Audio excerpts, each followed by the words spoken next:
ముద్రగడ గారి అమ్మాయి శ్రీమతి కాంతి గారు, వారి అల్లుడు శ్రీ చందు గారు నాకు ఒకటే చెప్పారు ఈ రోజున.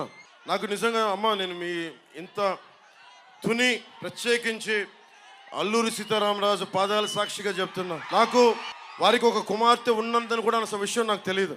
కాంతి గారు ఉన్నారు అన్న విషయం కూడా తెలియదు నాకు. నేను మనస్ఫూర్తిగా చెప్తున్నాను, నాన్నగారిని ఒక మాట అనాలని కానీ ఆయన వైసీపీకి వెళ్ళినా నాకేం ఇబ్బంది లేదు, గౌరవిస్తాను పెద్దల్ని.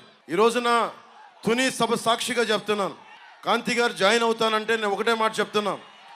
నేను తండ్రికి కుటుంబానికి కూతురికి వేరు చేసే వ్యక్తిని కాదు. నేను మీ నాన్నగారికి, నాకు ఎందుకంటే ఒక తండ్రి బాధ నేను అర్థం చేసుకోగలను, కూతురు బాధ్యత నేను అర్థం చేసుకోగలను. నేను మీకు మాట ఇస్తున్నాను, మీకు నేను గౌరవం ఇచ్చే బాధ్యత మీ వారికి, మీ ఇద్దరికి. కానీ ఈరోజు నేను మాట్లాడి మీకు కండువా వేస్తే, నేను నాన్నగారిని పెద్దవారు 10 మాటలు అంటారు, పెద్దలు ఏమంటారు 10 సార్లు తిడతారు, మనల్ని భరించాలి మనం. భవిష్యత్తులో నేను మీకు ఈరోజు మాటిస్తే, ఇంత పెద్ద మనసుతోటి కాంతి గారు ఇచ్చారు. ఆవిడ నా సోదరి, మా ఆడపడుచు. నేను మిమ్మల్ని ఎన్నికలకి వాడుకున్నాడు పవన్ కళ్యాణ్ జనసేన అన్నది కాకుండా, మీరు నన్ను మీ ఇంటికి తీసుకెళ్ళండి, మీతో పాటు అప్పుడు నేను మీ ఇంటికి వస్తాను.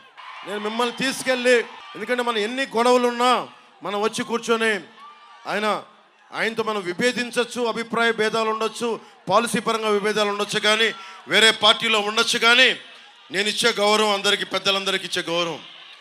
మనం కలిసి ప్రయాణిస్తున్నాం, కలిసి ఉండాలి, విడిపోకూడదని కోరుకుంటున్నాం. నేను సగటు రాజకీయ నాయకుడిని కాదు, నేను మీ ఇంటి వాడిని, మీ కుటుంబ సభ్యుడిని, మీ సోదరుల్లో ఒకడిని, మీ అన్నదమ్ముల్లో ఒకడిని, సాటి మనిషిని, మానవ హక్కుల్ని కాపాడుకోవాలనుకునేవాడిని. నేను ముఖ్యంగా సోదరి కాంతి గారికి, వారి శ్రీవారు చందు గారికి కూడా ప్రత్యేకించి నేను మాటిస్తున్నాను, మిమ్మల్ని అందరి కుటుంబ సభ్యులతోటి మిమ్మల్ని తీసుకెళ్ళి అప్పుడు నేను జనసేనలో మిమ్మల్ని సంపూర్ణంగా ఆహ్వానిస్తాను. ఈరోజు రోజున జనసేనలో ఉన్నారు, కానీ మిమ్మల్ని చెయ్యపట్టి సగర్వంగా మీరు తీసుకెళ్ళండి, ఆయనకి చెప్పి మిమ్మల్ని తీసుకొస్తానని మనస్ఫూర్తిగా. ఇక్కడ మీరు బాగుండాలి, తల్లిదండ్రులు దీవెన ఉండాలి ఎవరికైనా. సోదరి కాంతి గారికి మనస్ఫూర్తిగా మీ అందరి తరపున ధన్యవాదాలు తెలుపుకుంటూ, నేను కులాలనే కలిపేవాడిని, పార్టీలనే కలిపేవాడిని, కుటుంబాన్ని వేరు చేస్తామా? కుటుంబాన్ని కలుపుతాం. ముద్రగడ గారిని, కాంతి గారిని కలుపుతాం తప్ప మనం కూర్చొని వేరు చెయ్యం.